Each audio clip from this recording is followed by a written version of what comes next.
and then she's made to drink bitter waters. It says there that the Cohen takes the basket from her head and lets her hair down. So I think Rashi and other Meforshim teach that this is where the Torah tells women to cover their hair.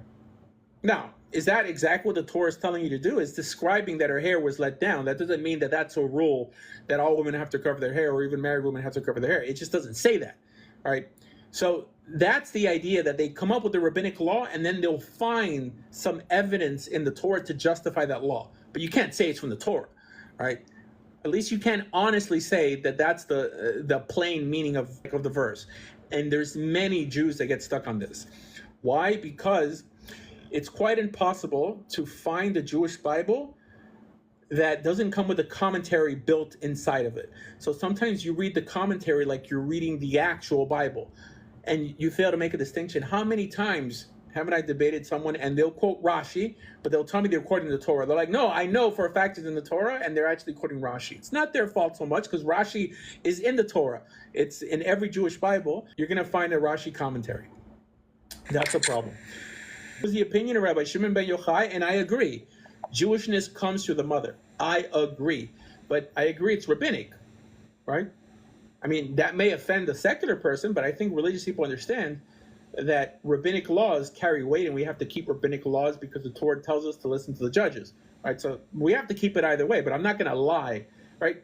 The reason people lie is because they want to force you to keep a law that you otherwise would toss out because it's man-made and rabbinic. Orthodox Jews don't think like this. These are more like conservative style Jews, that if it's not from the Torah, they don't feel like it's worth keeping. Like they'll say, I'll keep kosher as it appears in the Torah, but the rabbinic precepts regarding kosher, I'll move aside.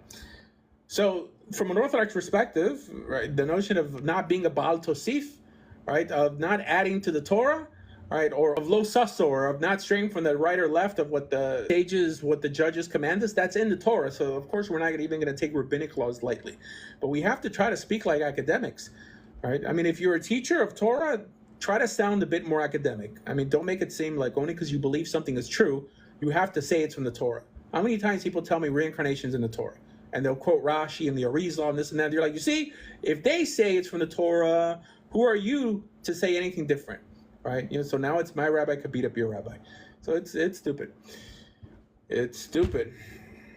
The problem with many people who convert is that they strive to be more primitive than born Jews who live in Meir Sharim and who have arthritis. Right? I've seen many people who try to emulate rebbes, and they'll act like their back hurts and they'll walk with a cane because their role model looks like that. So they strive to be primitive and backward and indifferent, which is probably the worst thing you could be when someone's coming to religion. They'll act like, well, I'm born Jewish, and they'll change your last name. That has to be like the biggest beta move ever. Change your last name? I mean, how are you going to look your father in the eye and